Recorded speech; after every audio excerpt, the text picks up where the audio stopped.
नवऱ्याची ढाल भाग 12. आतून राघव आणि सायलीचा कुजबुजणारा आवाज येत होता.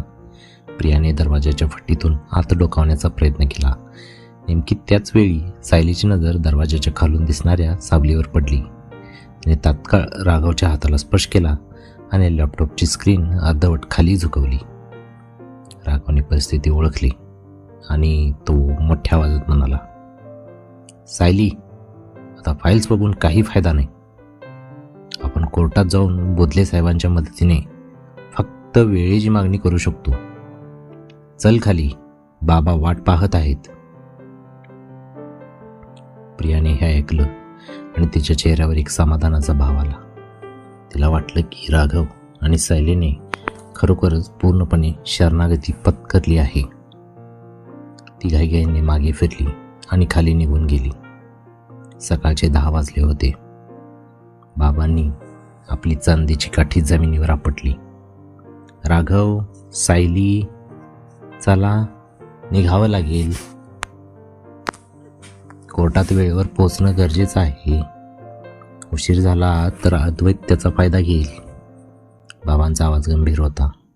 राघव आणि सायली खाली आले. राघवने आपली फाईल हातामध्ये घेतली होती, पण सायलीच्या हातात तिचा लॅपटॉप बॅगमध्ये सुरक्षित होता. बाबा, आई, तुम्ही आणि बोधले साहेब राघवसोबत गाडीतून पुढे निघा. मला माझ्या ऑफिसच्या काही तातडीच्या फाईल्स आणि लॅपटॉप सिस्टीम बंद करायची. मी मागून आमच्या बिझनेसच्या दुसऱ्या गाडीने थेट कोर्टात पोहोचते. सायलीने अत्यंत शांतपणे सुलोचनाबाईंना सांगितले. सायली, यावेळी तू कसली ऑफिसची कामं घेऊन बसली आहेस? सुलोचनाबाई चिडून म्हणाल्या. आई प्लीज, तिला तिचं काम करू दे. आम्ही पुढे निघतो. सायली, तू 10 मिनिटात निघ. राघवने परिस्थिती सांभाळत सांगितली. राघव, रावसाहेब, सुलोचनाबाई आणि कृष्णा वकील बोधले यांच्यासह वाड्याबाहेर पडले आणि फॉर्च्युनर कोर्टाच्या दिशेने वेगाने निघून गेली. प्रियासुद्धा त्यांच्यासोबत मागच्या सीटवर बसून गेली, जेणेकरून कोर्टातील तो लिलावाचा देखावा ती स्वतःच्या डोळ्यांनी पाहू शकेल. हवेलीत आता फक्त सायली एकटीच उरली होती. ती धावत पुन्हा वरच्या खोलीत आली. तिने लॅपटॉप उघडला. स्क्रीनवर तो लोडिंग बार 95% पोहोचला होता. अजून 5% बाकी होते आणि घड्याळात 10:10 झाली होती. सायलीच्या हाताला थरथराट सुटला होता. जर ही लिंक पुढील 2 मिनिटात उघडली नाही तर तिला रिकाम्या हाताने कोर्टाकडे धावावं लागणार होतं. आणि याच वेळी कोल्हापूरच्या रस्त्यांवर ट्रॅफिक वाढायला सुरुवात झाली होती.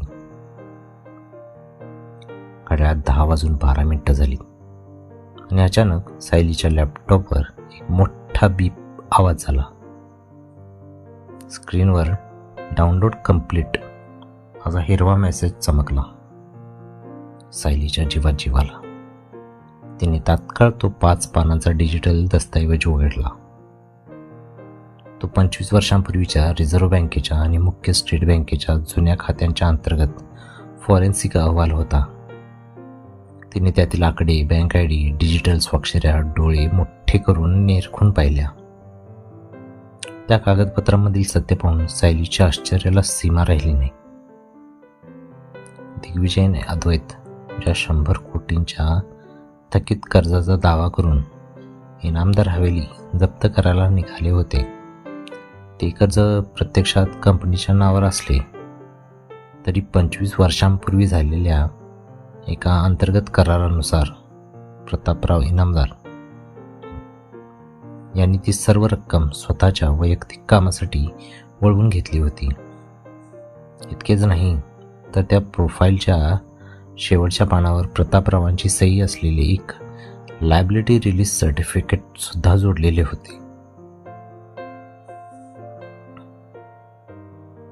कायदा सांगतो की जर एखाद्या भागीदाराने अशा प्रमाणपत्रावर सही केली असेल तर त्या कर्जाची संपूर्ण आर्थिक आणि कायदेशीर जबाबदारी केवळ आणि केवळ त्या व्यक्तीची आणि त्याच्या वारसांची असते. म्हणजेच त्या 100 कोटींच्या थकीत कर्जाशी इनामदार फॅमिली ट्रस्ट, रावसाहेब किंवा या हवेलीचा कायद्यानुसार दूर दूरपर्यंत काहीही संबंध नव्हता. दिग्विजय आणि अद्वैतने कोर्टासमोर फक्त एक मूळ कर्जाचा कागद दाखवला आणि हे कर्जमुक्तीचं प्रमाणपत्र लपवून ठेवलं. त्यांनी कोर्टाची खूप मोठी दिशाभूल केली आहे, सायली स्वतःशीच म्हणाली.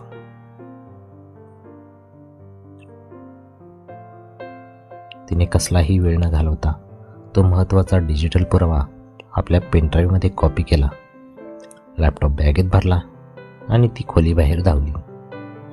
घड्याळात आता 10:20 झाली होती. कोर्टाची मुदत संपायला फक्त 40 मिनिटं बाकी होती. सायलीने वाड्याबाहेर उभी असलेली दुसरी गाडी ताब्यात घेतली.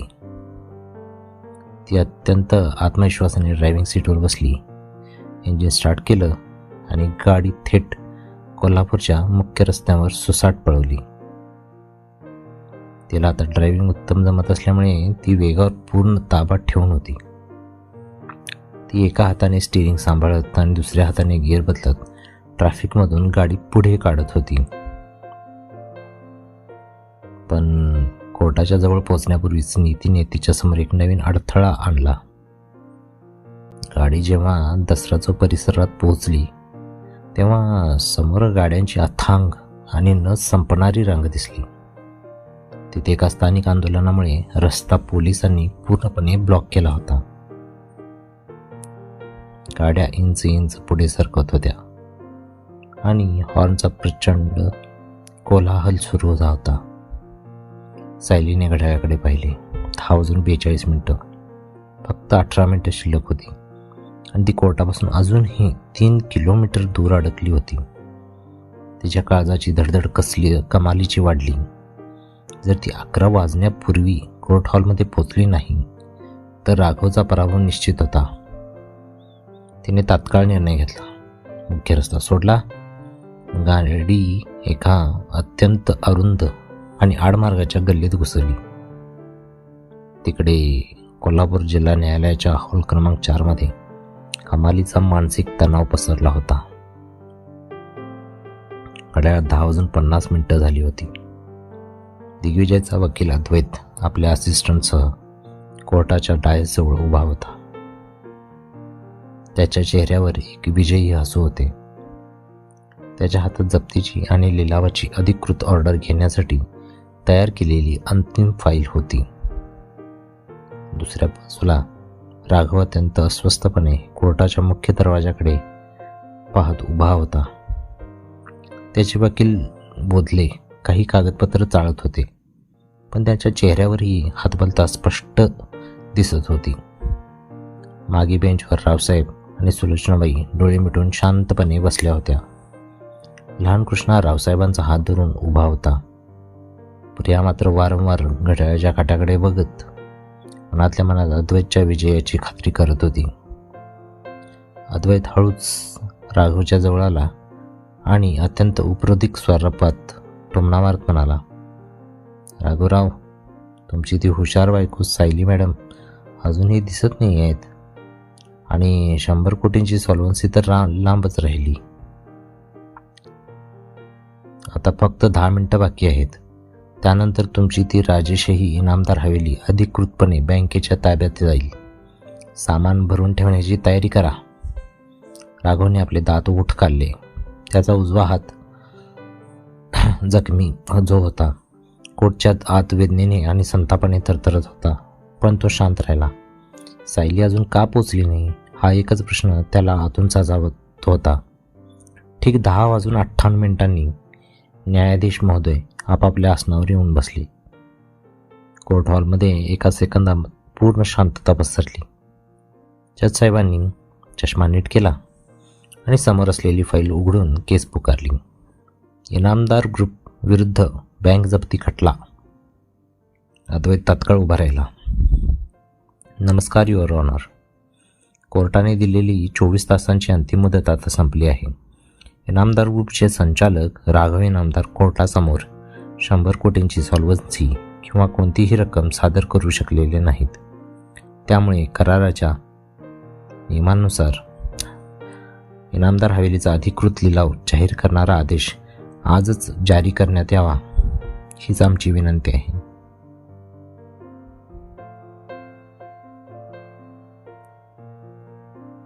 जज साहेबांनी राघवकडे आणि वकील बोधले यांच्याकडे पाहिले. बोधले साहेब, तुमच्याकडे सादर करण्यासाठी काही पुरावा, सॉल्व्हन्सी सर्टिफिकेट किंवा रक्कम आहे का? वकील बोधले उभे राहिले. त्यांचा आवाज काहीसा अडखळला. युअर ऑनर, आमचे काही फंड्स ट्रान्झिटमध्ये आहेत. आम्हाला कृपया आजच्या दिवसाची मदत मिळावी. नो युअर ऑनर, कायद्यानुसार आणि आधीच्या आदेशानुसार आता 1 मिनिटाचीही मुदतवाढ दिली जाऊ शकत नाही. अद्वैतने मध्येच आक्षेप घेत जोरदार युक्तिवाद केला. जज साहेबांनी फाईलवरील मजकूर वाचला आणि संथपणे आपली मान हलवली. त्यांनी आपला पेन हातात घेतला. इनामदार हवेलीचा लिलाव अधिकृतपणे सुरू करण्याच्या त्या अंतिम आदेशाच्या कागदपत्रावर सही करण्यासाठी जज साहेबांचा पेन जसा कागदाला स्पर्श करणार ठीक त्याच वेळी कोर्टाच्या बंद दरवाजाबाहेर कोणाच्या तरी वेगाने धावण्याचा आवाज घुमू लागला. जज साहेबांच्या पेनचे टोक कागदाला स्पर्श करणार इतक्यात कोर्ट हॉलचे दोन्ही मोठे लाकडी दरवाजे धडाम असा आवाज करत उघडले गेले. संपूर्ण हॉलमधील लोकांनी, वकिलांनी आणि खुद्द जज साहेबांनी चमकून दरवाजाच्या दिशेने पाहिले. हॉलच्या दारात सायली उभी होती. तिचा श्वास वेगाने चालला होता. कपाळावर कामाचे थेंब होते, पण तिच्या डोळ्यात एक अढळ आणि करारी आत्मविश्वास चमकत होता. तिच्या हातात तिचा लॅपटॉप आणि एक चमकणारा पेनड्राईव्ह होता. सायलीला वेळेत पोचलेली पाहून राघवच्या जीवात जीव आला. मागे बसलेले रावसाहेब आणि सुलोचनाबाईंच्या चेहऱ्यावर मात्र अचानक आशेचा किरण उमटला. प्रियाने संतापाने आपले ओठ चावले. I am sorry your honour, मला यायला थोडा उशीर झाला. सायलीने वेगाने पुढे येत न्यायाधीशांसमोर हात जोडले. अद्वैतने तात्काळ स्वतःला सावरले आणि तो जोरात ओरडला. ऑब्जेक्शन युअर ऑनर, हा कोर्ट हॉल आहे, कोणताही TV सिरियल किंवा ड्रामा नाही जिथे शेवटच्या मिनिटाला कोणीही हिरोईनसारखी एंट्री घ्यावी. कोर्टाने दिलेली वेळ आता संपली आहे. राघवराव रक्कम किंवा सॉल्व्हन्सी सादर करू शकलेले नाहीत, त्यामुळे या बाईंना मध्ये बोलण्याचा कोणताही अधिकादेश नाही आहे. जज साहेबांनी सायलीच्या हातातील त्या फाईल्सकडे पाहिले आणि गंभीर आवाजात विचारले. सायली इनामदार, तुम्हाला माहीत आहे ना की कोर्टाची वेळ संपत आली आहे. तुमच्याकडे सादर करण्यासाठी 100 कोटींची सॉल्व्हन्सी आहे का? नाही युअर ऑनर, माझ्याकडे 100 कोटींची सॉल्व्हन्सी नाही, कारण इनामदार फॅमिली ट्रस्टला आणि या वाड्याला त्या 100 कोटींची सॉल्व्हन्सी देण्याची कायद्यानुसार अजिबात गरज नाही. सायलीचा हा करारी आवाज संपूर्ण कोर्ट हॉलमध्ये घुमला. तिच्या या एका विधानाने जज साहेबांसह तिथल्या सर्व वकिलांचे कान टवकारले. अद्वैतचा चेहरा एका क्षणासाठी गोंधळात उडला. जज साहेबांनी सायलीला पुढे येण्याची परवानगी दिली. सायलीने आपल्या हातातील तो पेनड्राईव्ह कोर्टाच्या क्लार्ककडे सुपूर्द केला आणि इनामदारांच्या वकील बोधले यांच्या शेजारी येऊन ती उभी राहिली. युअर ऑनर, दिग्विजय सूर्यवंशी आणि त्यांच्या वकिलांनी कालपासून या कोर्टाची खूप मोठी दिशाभूल केली आहे. सायलीने स्क्रीनकडे बोट दाखवत स्पष्ट केले. त्यांनी कोर्टासमोर 25 वर्षांपूर्वीचा केवळ कर्ज मंजुरीचा कागद दाखवला, पण काल रात्री जेव्हा आमच्या बँक खात्यांवरील जप्ती उठली तेव्हा मी सरकारी आर्थिक मुख्य सर्व्हरमधून त्या जुन्या खात्याचा संपूर्ण फॉरेन्सिक डेटा डाउनलोड केला. आता स्क्रीनवर जे दिसत आहे ते व्यवस्थित पहा युअर ऑनर. क्लार्कने पेनड्राईव्ह सिस्टीममध्ये प्लग केला आणि कोर्टाच्या मोठ्या स्क्रीनवर रिझर्व्ह बँक आणि स्टेट बँकेचे 25 वर्षांपूर्वीचे अधिकृत दस्तऐवज उघडले. सायलीने फाईल स्क्रोल करत शेवटचे पान समोर आणले. हे बघा युअर ऑनर, हे आहे लायबिलिटी रिलीज सर्टिफिकेट, ज्याच्यावर दिग्विजयचे वडील प्रतापराव इनामदार यांची अधिकृत सही आणि बँकेचा शिक्का आहे. 25 वर्षांपूर्वी जेव्हा हे 100 कोटींचे कर्ज घेतले गेले, तेव्हा झालेल्या अंतर्गत करारानुसार प्रतापरावांनी तो सर्व निधी स्वतःच्या वैयक्तिक बिझनेससाठी वळवला होता आणि या प्रमाणपत्रावर सही करून त्यांनी बँकेला लिहून दिली होती की या कर्जाची संपूर्ण आर्थिक आणि कायदेशीर जबाबदारी केवळ त्यांची आणि त्यांच्या वारसांची असेल. यात इनामदार फॅमिली ट्रस्ट, रावसाहेब बाबा किंवा या वाड्याचा कोणताही कायदेशीर संबंध असणार नाही. सायलीचा हा युक्तिवाद ऐकून अद्वैतच्या पायाखालची जमीनच सरकली. त्याचे धूर्त डोळे भीतीने मोठे झाले. त्याने तातडीने कागदपत्र तपासण्याचा प्रयत्न केला, पण स्क्रीनवर दिसणारा तो डिजिटल गव्हर्नमेंट शिक्का 100% अधिकृत होता. वकील बोधले यांनी तात्काळ सायलीच्या मुद्द्याचा ताबा घेतला. हो युअर ऑनर, कायद्याचा नियम सांगतो की जर मुख्य कर्जदाराने लायबिलिटी रिलीज सर्टिफिकेटवर सही केली असेल तर बँक किंवा तिसरा कोणताही भागीदार मूळ ट्रस्टच्या मालमत्तेवर जप्ती आणू शकत नाही. दिग्विजयने हा मुख्य कागद कोर्टापासून लपवून ठेवला, जो एक गंभीर फौजदारी गुन्हा आहे. जज साहेबांचे डोळे संतापाने लाल झाले. त्यांनी अद्वैतच्या दिशेने जळजळीत नजर टाकली. की अद्वैत, हा काय प्रकार आहे? तुमच्या फाईलमध्ये ही लायबिलिटी सर्टिफिकेट का जोडलेलं नव्हतं? तुम्ही कोर्टासमोर आधीच सत्य का मांडलं? अद्वैत थरथर कापायला लागला. युअर ऑनर, मला या जुन्या कागदपत्रांबद्दल माहिती नव्हती. दिग्विजय सरांनी मला फक्त मूळ डीड दिली होती. अद्वैतने स्वतःचा बचाव करण्यासाठी आपल्याच अशिलावर म्हणजेच दिग्विजयावर खापर फोडण्याचा प्रयत्न केला. शांत बसा अद्वैत भाऊ. जज साहेबांनी आपला हातोडा जोरात आपटला. पुराव्याशी छेडछाड करणे आणि कोर्टाची दिशाभूल करणे, जप्तीचा आदेश मिळवण्याचा प्रयत्न करणे हा या कोर्टाचा अक्षम्य अवमान आहे. मागे बेंचवर बसलेल्या प्रियाचा चेहरा पूर्णपणे पांढरा पडला होता. तिला समजून चुकले की सायलीने पुन्हा एकदा चाललेला खेळ पूर्णपणे उलथवून लावला आहे. न्यायाधीश महोदयांनी आपला पेन घेतला आणि त्या आधी तयार केलेल्या जप्ती आणि लिलावाच्या आदेशाचा कागद एका झटक्यात बाजूला फाडून फेकला. त्यांनी नवीन हुकुमनामा लिहायला सुरुवात केली. हॉलमध्ये फक्त जज साहेबांच्या पेनचा आवाज येत होता. काही मिनिटातच त्यांनी आपल्या अंतिम निकाल वाचला. सायली इनामदार यांनी सादर केलेल्या अधिकृत डिजिटल पुराव्यावरून हे स्पष्ट सिद्ध होते की त्या 100 कोटींच्या कर्जाची संपूर्ण जबाबदारी केवळ प्रतापराव इनामदार यांच्या वारसांवर म्हणजेच दिग्विजय सूर्यवंशी यांच्यावर आहे. या कर्जापोटी इनामदार हवेलीची किंवा फॅमिली ट्रस्टच्या मालमत्तेवर कोणतीही जप्ती आणण्याचा अधिकार बँकेला किंवा दिग्विजयला नाही. कोर्ट या क्षणी दिग्विजयची याचिका फेटाळून लावत आहे आणि इनामदार हवेलीच्या लिलावाची नोटीस कायमची रद्द करत आहे. जज साहेबांनी हातोडा मारला. फाडकन. कोर्ट हॉलमध्ये सुलोचनाबाईंच्या डोळ्यातून आनंदाश्रू वाहू लागली. बाबांनी म्हणजेच रावसाहेबांनी सुटकेचा मोठा श्वास सोडला आणि आपली काठी अभिमानाने जमिनीवर टेकवली. राघवने पुढे होऊन सायलीच्या दोन्ही हातांना आपल्या हातात घेतली.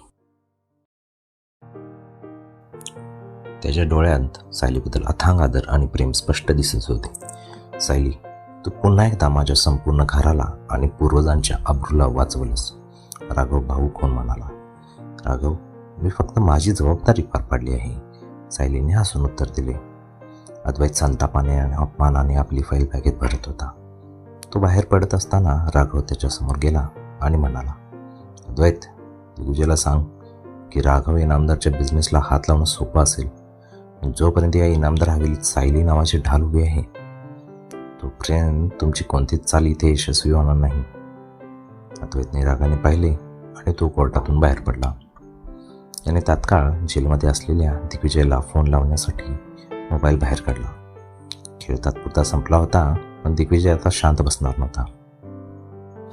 जिल्हा न्यायालयाबाहेर गाडीत बसून वकील अद्वैतने अत्यंत अस्वस्थपणे कोल्हापूरच्या मध्यवर्ती कारागृहाचा गुप्त नंबर फिरवला. फोन उचलला जाताच पलीकडून दिग्विजयचा नेहमीचा शांत पण वजनदार आवाज आला. बोल अद्वैत, हवेलीचा लिलाव कधी सुरू होतोय? सुलोचना काकूची सही झाली ना? अद्वैतने आपल्या कपाळावरचा घाम पुसला. त्याचा आवाज भीतीने थरथरत होता. नाही बाई, सगळा डाव फेसकडला. राघवची बायको सायली ऐनवेळी कोर्टात पोहोचली. तिने 25 वर्षांपूर्वीचं थेट रिझर्व्ह बँकेच्या सर्व्हरवरून डाउनलोड केलेलं लायबिलिटी रिलीज सर्टिफिकेट जज साहेबांसमोर सादर केलं. त्यावर तुमच्या वडिलांची सही आहे. जज साहेबांनी जप्तीची नोटीस कायमची रद्द केली आहे. पलीकडे फोनवर काही सेकंद पूर्ण शांतता पसरली. दिग्विजयने रागाने गजांवर हात मारला नाही किंवा तो ओरडला नाही, कारण तो एक अत्यंत चतुर खेळाडू होता. त्याचा श्वास काहीसा जड झाला. सायली पुण्याची IT प्रोजेक्ट हेड. तिला फक्त एक साधी घरगुती सून समजत होतो, पण तिची बुद्धी खूप वेगवान चालते. दिग्विजयचा आवाज बर्फासारखा थंड झाला. अद्वैत, आत्ताच्या आत्ता हायकोर्टाचा नाद सोड. कायद्याच्या चौकटीत राघव आणि सायलीला अडकवणं आता सोपं नाही. आपल्याला आपला मोहरा बदलायला हवा. वाड्यात बसलेली प्रिया आत्ता आपली सर्वात मोठी ताकद आहे. तिला सांग, सुलोचना काकूचा विश्वास पुन्हा मिळवण्यासाठी तिने भावनिक कार्ड खेळायला सुरुवात करावी. वाड्याच्या आतूनच आपल्याला या नात्यांचा पाया भुसभुशीत करावा लागेल.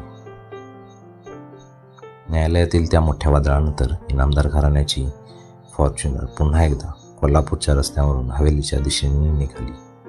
राघवचा उजवा हात दुखावला असल्यामुळे यावेळी ड्रायव्हिंग सीटवर सायली अत्यंत शांतपणे आणि आत्मविश्वासाने गाडी चालवत होती.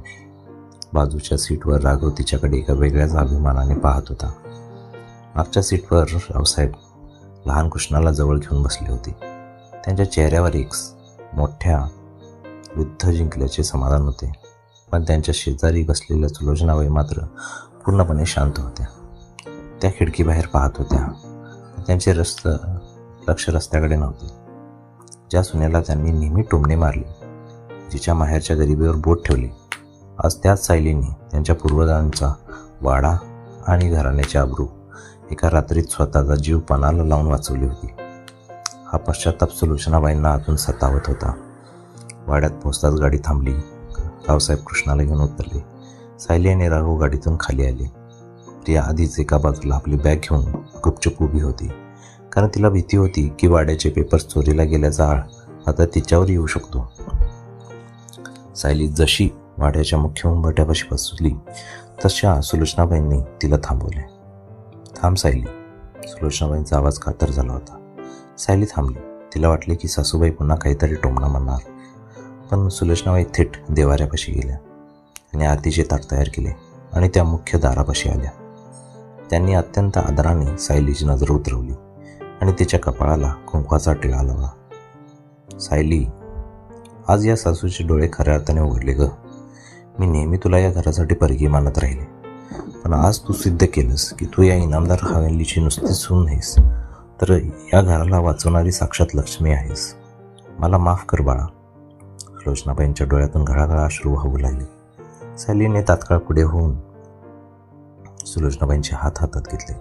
आई, असं बोलून मला पापामध्ये टाकू नका. तुम्ही माझ्या सासूबाई नाही, माझी आई आहात, आणि स्वतःच्या घरासाठी धावून जाणे हा काही उपकार नाही, हे माझे कर्तव्य होते. सायलीने अत्यंत नम्रपणे सासूबाईंच्या पायाला स्पर्श केला. सायलीबाईंनी तिला उठवून घट्ट छातीशी कवटाळले. वाड्यातील नात्यांचे हे नवे वळण पाहून राघवच्या चेहऱ्यावर एक तृप्त हसू आले. हॉलमधील हे भावनिक वातावरण पाहून प्रियाला समजले की जर ती आत्ता शांत बसली तर सुलोचनाबाई तिला वाड्यातून बाहेर काढतील. दिग्विजयच्या सांगण्यानुसार तिने तत्काळ आपला मुखवटा बदलला. ती रडत रडत पुढे आली आणि सायलीच्या समोर हात जोडले. सायली, मला माफ कर. काल रात्री जेव्हा वाड्याचे पेपर्स गायब झाले तेव्हा मी भीतीने आणि गोंधळात तुझ्यावर संशय घेतला. मला वाटलं होतं की बिझनेसच्या काही कामासाठी तुम्ही ते नेले असतील, पण तुझे धाडस दाखवलंस त्याने माझे डोळे उघडले. सो गॉड, मला या चोरीबद्दल काहीच माहिती नाही. या मला घरातून हाकलून देऊ नका. मी कृष्णाची काळजी घेईन. प्रियाने अत्यंत हुशारीने स्वतःला निष्पाप दाखवण्याचा प्रयत्न केला. सायलीने प्रियाकडे पाहिले. सायलीच्या तीक्ष्ण बुद्धीला पक्के ठाऊक होते की प्रियानेच ती फाईल लपवली होती, जी राघवने बागेतून शोधून काढली. पण आत्ता घरात नवीन शांतता निर्माण झाली असताना, कोणताही पक्का डिजिटल किंवा प्रत्यक्ष पुरावा नसताना प्रियावर उघडपणे आरोप करणे योग्य नव्हते. प्रिया, जुन्या गोष्टी सोडून दे. आता या वाड्यात फक्त एकच सत्य आहे की कृष्णा सुरक्षित आहे. तू जर या वाड्यात राहायचं असेल तर तुला इथले नियम आणि मर्यादा पाळाव्या लागतील. सायलीने शांत पण स्पष्ट शब्दांत ताकीद दिली. रात्रीची वेळ झाली. वाड्यात अनेक दिवसानंतर सुखाचा घास कशात गेला. राघव आणि सायली आपापल्या खोलीत आली. राघव सोफ्यावर बसला आणि त्याने सायलीला जवळ बोलावले. त्यांच्यातील हे वाढते प्रेम आणि एकजूट आता दिग्विजयच्या नव्या छुप्या वारांना तोंड देण्यासाठी सज्ज होत होती.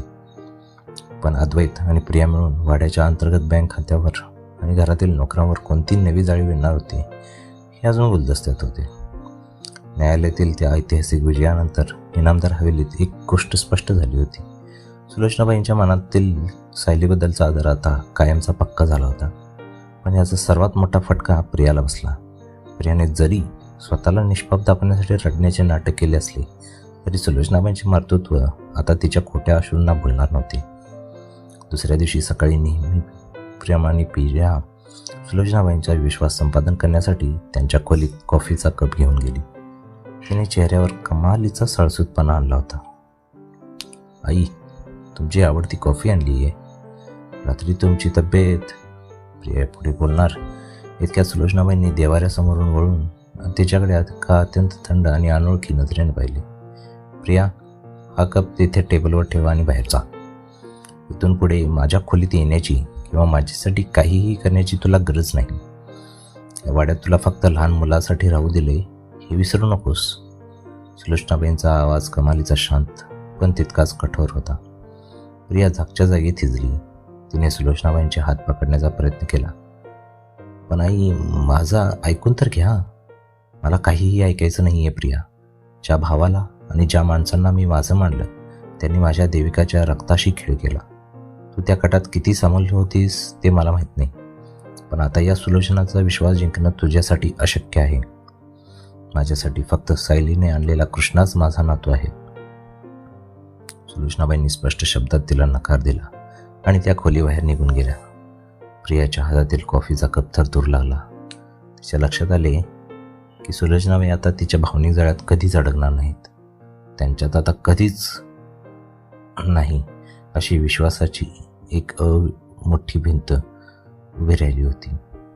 दुपारच्या वेळी सायली स्वयंपाकघरात सासू सासऱ्यांच्या पथ्याचा स्वयंपाक करत होती. लहान कृष्णा शेजारीच बसून खेळत होता. तेवढ्यात प्रिया तिथे आली.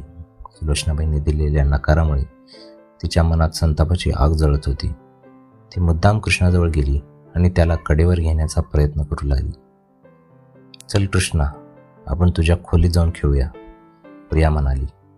पण कृष्णाने तात्काळ सायलीच्या साडीचा पदर पकडला आणि तिच्या मागे लपला.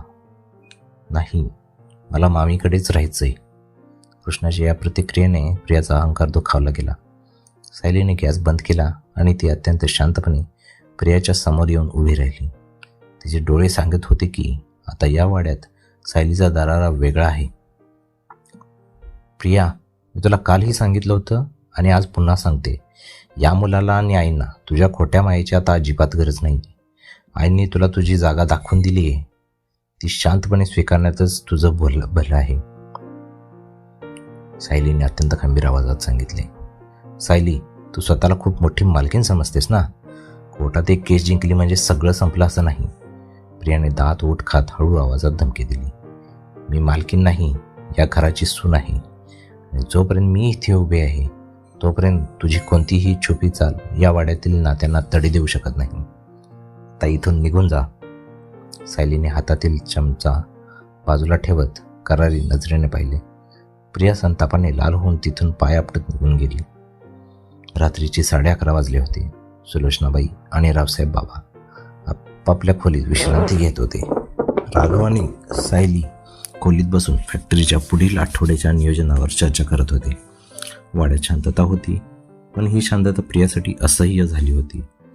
तिने तिच्या खोलीचा दरवाजा आतून बंद केला आणि खिडकीपाशी जाऊन अत्यंत सावधपणे अद्वैतचा नंबर डायल केला. फोन उचलला जाताच ती कुजबुजत्या स्वरात म्हणाली, वकील साहेब, मोठी अडचण झाली. भाईंनी जे सांगितलं होतं ते भावनिक कार्ड पूर्णपणे फेल गेले. ती म्हातारी आता माझ्या तोंडावर थुंकायलाही तयार नाही आहे. तिने मला तिच्या खोलीतून हाकलून दिलं. सायलीने संपूर्ण वाड्यावर स्वतःचा ताबा मिळवलाय. तर भावनिक ड्रामा करून काहीच होणार नाही. कोल्हापूरच्या एका खाजगी हॉटेलमध्ये बसलेल्या अद्वैतने एक दीर्घ श्वास सोडला. प्रिया, मी आधीच सांगितलं होतं की सुलोचना जर सायलीच्या बाजूने उभी राहिली तर आपला अंतर्गत रस्ता बंद होईल. पण काळजी करू नकोस. भाईंचा निरोप आहे की जर घरचे लोक एकत्र येत असतील तर आपल्याला कंपनीच्या अंतर्गत कागदपत्रांवरून आणि नोकरांच्या माध्यमातून काहीतरी वेगळा कट रचावा लागेल. उद्या सकाळी मी फॅक्टरीच्या जुन्या अकाउंट्समधील काही अशा फाईल्स बाहेर काढणार आहे ज्याने राघव पुन्हा एकदा अडचणीत येईल. तू फक्त वाड्यात राहून सायलीच्या हालचालींवर लक्ष ठेव. प्रियाने फोन कट केला आणि खिडकी बाहेर पाहिली. हवेलीचे वातावरण आता पूर्णपणे बदलले होते. रात्रीचे 12:30 वाजले होते. इनामदार हवेलीतील दिवे केव्हाच मालवले होते. पण राघव आणि सायलीच्या खोलीत अजूनही लॅपटॉपचा अंधुक प्रकाश पसरला होता. राघव सोफ्यावर बसून डोक्याला हात लावून कसला तरी सखोल विचार करत होते. त्याचा उजवा जखमी हात आता हळूहळू बरा होत होता, पण चेहऱ्यावरील चिंतेच्या आठ्या कमी झाल्या नव्हत्या. सायलीने कृष्णाला व्यवस्थित पाहून घातले आणि ती हळूच राघवच्या जवळ आली. तिने त्याच्या शेजारी बसत अत्यंत मऊ आवाजात विचारले, राघव, हायकोर्टाची जप्तीची नोटीस तर रद्द झाली आहे. मग अजूनही तुम्ही एवढ्या चिंतेत का आहात? बिझनेस खाती तर व्यवस्थित सुरू आहेत ना? राघवने एक दीर्घ श्वास सोडला आणि सायलीकडे पाहिले. सायली, बिझनेस खाती सुरू झाली असली तरी दिग्विजयने अद्वैत शांत बसलेले नाही. प्रियाने ज्या पद्धतीने काल रात्री अद्वैतशी संपर्क साधला, कारण एक गोष्ट स्पष्ट आहे, ते आता हवेलीच्या बाहेरून नाही तर फॅक्टरीच्या कागदपत्रांमधून काहीतरी नवीन गडबड शोधण्याचा प्रयत्न करतायत. 5-6 वर्षांपूर्वीचे आमचे जे काही जुने ऑडिट रिपोर्ट्स आहेत त्यात फेरफार करण्याचा त्यांचा डाव असू शकतो. सायलीने काही वेळ विचार केला. राघव, जर त्यांनी जुन्या फाईल्समध्ये छेडछाड करण्याचा प्रयत्न केला तर त्याचे डिजिटल फुटप्रिंट्स नक्कीच सापडतील. उद्या सकाळी तुम्ही फॅक्टरीला जाण्यापूर्वी मी आमच्या पुण्याच्या सायबर टीमला अलर्ट करते. आपण आपल्या बाजूने पूर्ण तयारी ठेवूया. राघवने सायलीच्या हातावर आपला हात ठेवून मंद स्मित केले. संकट कितीही मोठं असलं तरी सायलीची ही खंबीर साथ त्याला प्रत्येक वेळी लढण्याची नवी उमेद देत होती. दुसऱ्या दिवशी सकाळी नेहमीप्रमाणे वाड्यात सूर्य उगवला, पण डायनिंग हॉलमधील वातावरण कमालीचे बदलले होते. रावसाहेब आणि सुलोचनाबाई टेबलवर बसून चहा घेत होते. सायली स्वयंपाकघरातून गरम नाश्ता घेऊन बाहेर आली. तेवढ्यात प्रिया अत्यंत सावध पावले टाकत तिथे आली. तिने सुलोचनाबाईंच्या चेहऱ्यावरील भाव टिपण्याचा प्रयत्न केला, पण सुलोचनाबाईंनी तिच्याकडे पूर्णपणे दुर्लक्ष केले. त्यांच्यातील दुरावा आता स्पष्टपणे दिसत होता. प्रियाने तरीही धाडस करून सुलोचनाबाईंच्या शेजारी बसण्याचा प्रयत्न केला. आई, आज मी देवाच्या पूजेसाठी फुले आणली आहेत. प्रिया, मी तुला कालच स्पष्ट सांगितलं होतं. सुलोचनाबाईंचा चहाचा कपाला बाजूला ठेवत अत्यंत थंड आणि करारी आवाजात तिला टोकले. या वाड्यातल्या कोणत्याही कामात किंवा माझ्या आसपास तुझी लुडबुड मला अजिबात आवडत नाही आहे. तुझी फुलं तू तुझ्या खोलीतच ठेव. या घराच्या संस्कारांशी आणि माणसांशी तुझा आता काहीही संबंध उरलेला नाही. प्रियाचा चेहरा एका क्षणात हिरमुसला झाला.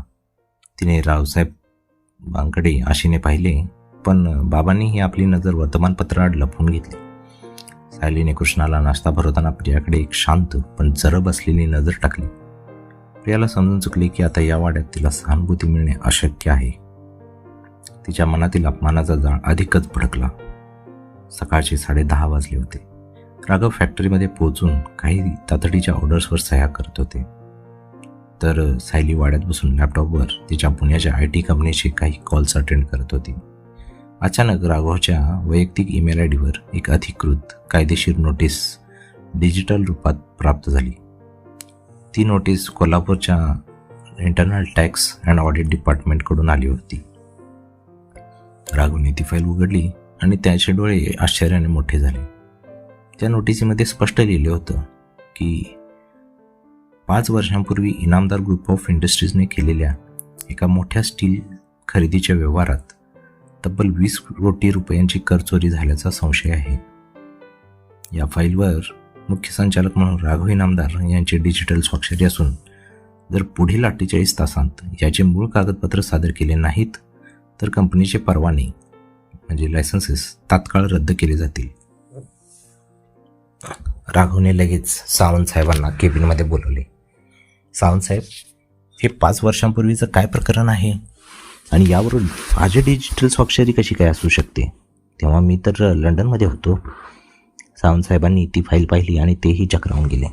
सर, 5 वर्षांपूर्वी जेव्हा दिग्विजय सर या कंपनीचे कामकाज पाहत होते तेव्हाचे हे इनव्हॉइसेस आहेत, पण यावर तुमची सही दाखवली जात आहे. काहीतरी तांत्रिक सापळा दिसतोय.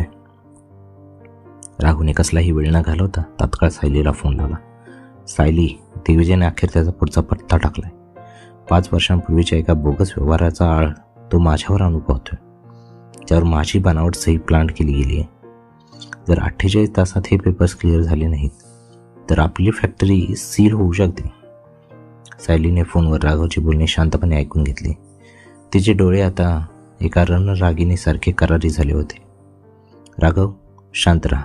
दिग्विजयने जुना रेकॉर्ड वापरला ना, मग आपणही त्या काळातील डिजिटल सर्व्हरचा इतिहास बघूया. तुम्ही त्या फाईलचा कोड मला पाठवा. मी आत्ताच याचा अंतर्गत तपास सुरू करते. फॅक्टरीच्या मुख्य केबिनमध्ये दुपारचे 12:30 वाजले होते. 48 तासांच्या मुदतीपैकी 2 तास केव्हाच निघून गेले होते. राघव केबिनमध्ये अस्वस्थपणे यारजऱ्या घालत होता. त्याचा डावा हात अजूनही उजव्या जखमी खांद्याला धरून होता, कारण मानसिक तणावामुळे त्याच्या दुखापतीची कळ पुन्हा वाढली होती. सर, हे बघा, 5 वर्षांपूर्वीचे जे काही फिजिकल रेकॉर्ड्स फॅक्टरीच्या गोदामात होते ते आम्ही कशी शोधून आणलेत. सावंतसाहेब 2 मोठे जुळीने माखलेले जाड फाईल्स टेबलवर ठेवत म्हणाले. राघवने तात्काळ पुढे होऊन फाईलची पाने उलटवायला सुरुवात केली, पण पाने उलटताना त्याचा संताप आणि काळजी आणखी दोन्ही वाढली.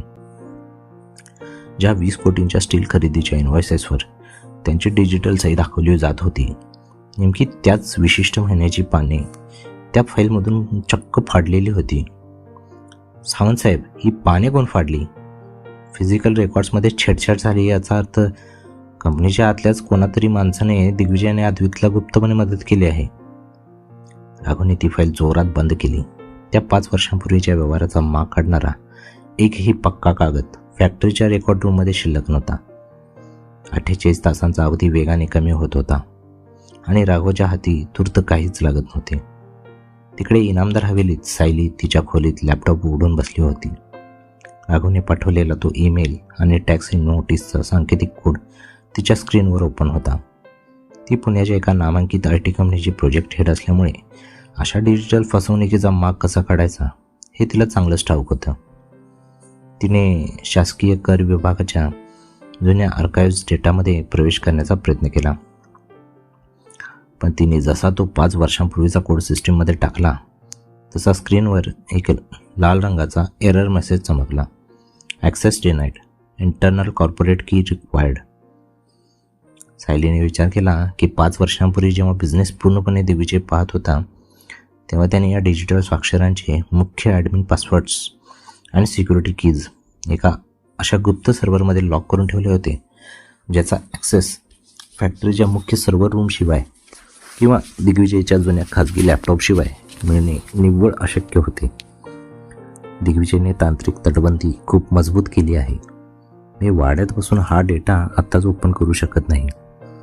मला फॅक्टरीच्या मुख्य IT केबिनमध्ये जाऊन तिथल्या जुन्या सिस्टीमचा बॅकअप घ्यावा लागेल, पण तिथे जाण्यासाठी मला किमान काही तासांचा वेळ लागेल आणि वेळ तर वाळूसारख्या हातून सुटतीये. सायलीने लॅपटॉपच्या स्क्रीनकडे पाहत अत्यंत काळजीने विचार केला. वाड्यातील वातावरण कमालीचे जड झाले होते. दुपार टळून संध्याकाळ होऊ लागली होती. प्रिया आपल्या खोलीतून बाहेर आली. तिने पाहिलं की राघव अजून फॅक्टरीवरून जेवायलाही घरी आलेला नाही. सायलीसुद्धा सकाळपासून तिच्या खोलीत का दरवाजा लावून आत काहीतरी गुप्त काम करत असल्याचे तिला जाणवले.